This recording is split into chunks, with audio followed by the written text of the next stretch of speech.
Welcome back to Blackout Motorsports. In this video, we're going to tackle the weekly challenges for January 24th, 2025. Right here we see the car of the hour, too sweet to be sour, the Lamborghini Urus. It was very much a dark horse this go around, and driving it was the highlight of my week. Now, let's get started. Our first race was the Japanese FR Challenge 450 that took place at Tsukuba circuit. Pretty sure I messed that up, but that's okay. As usual, I try to complete these with a car that's within the recommended performance point value despite not having a requirement. This time, I took to the Toyota 2000 GT. You can see my simple tune in the background that I won with. If you want to copy it, feel free to do so by pausing the video here. Wide wheels are the only custom part I used. The race is relatively easy, only taking me a couple of tries to win with a clean race bonus.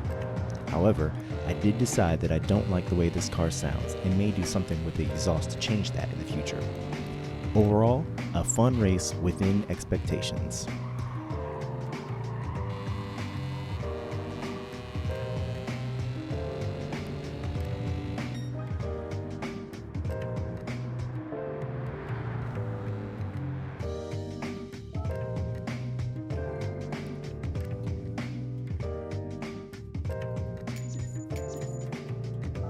Next up was a doozy, the European Clubman Cup 600. This is the race where Gallo clearly is not within the 600 performance point limit. Even so, I set out to beat him with a 600 point tune. After 500 miles of testing, I was able to complete 3 wins, not in a row, with the Urus with this tune. After adding a wide body to the car, I added wide wheels, a Type A front, side, and rear, and a Type B spoiler. Then, with a couple of carefully tested parts and a specific tune to maximize both grip and horsepower, I was able to secure victory. I'm not normally a fan of SUVs, but I was shocked at how well this handled and took off. The key to this race for me was to go all out and make up as much ground as I could in the first lap. This allowed me to pass Gallo earlier in the race and get some space between us in the twisties. Even with 780 horsepower, I was no match for him on the straights.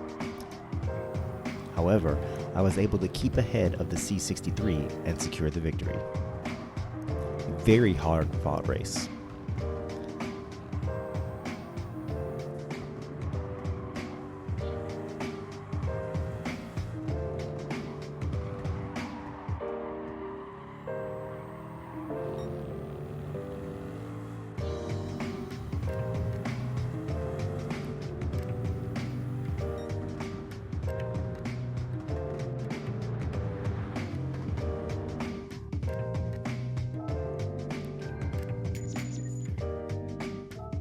Next up was the Jimny Cup at Lake Louise. As usual, I used a Jimny too powerful for the rest of the field and won pretty easily. Hopefully, I remember to down-tune the car to make it a little more fun next time.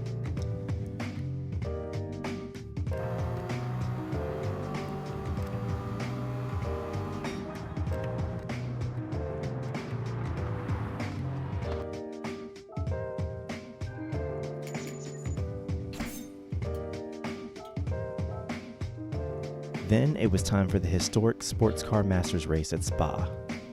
I really like these races as I get to use some of my favorite muscle cars. This time, I used the Ford Mustang Boss with a wide body, wide 18-inch wheels, aero, some engine mods, and good tires to walk away from the rest of the field.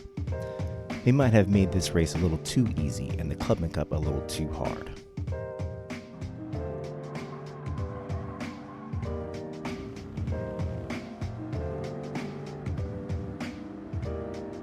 But I secured victory, so it's on to the final race at Grand Valley Highway.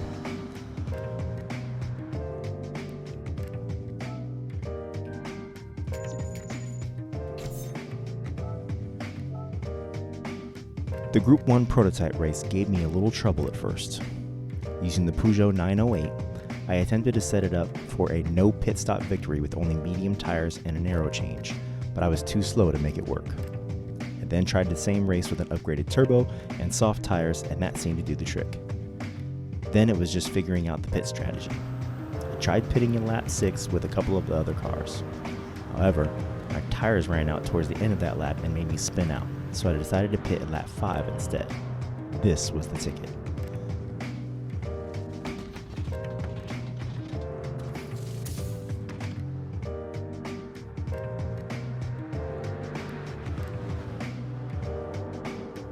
The two fastest drivers pitted at the end of lap 9, which allowed me to secure victory. Not overly difficult once the strategy was in place, and another week in the books. If you made it this far, please like the video for the algorithm. If you found it interesting or helpful, go ahead and subscribe, and I'll see you in the next one. Thanks for watching, and happy racing.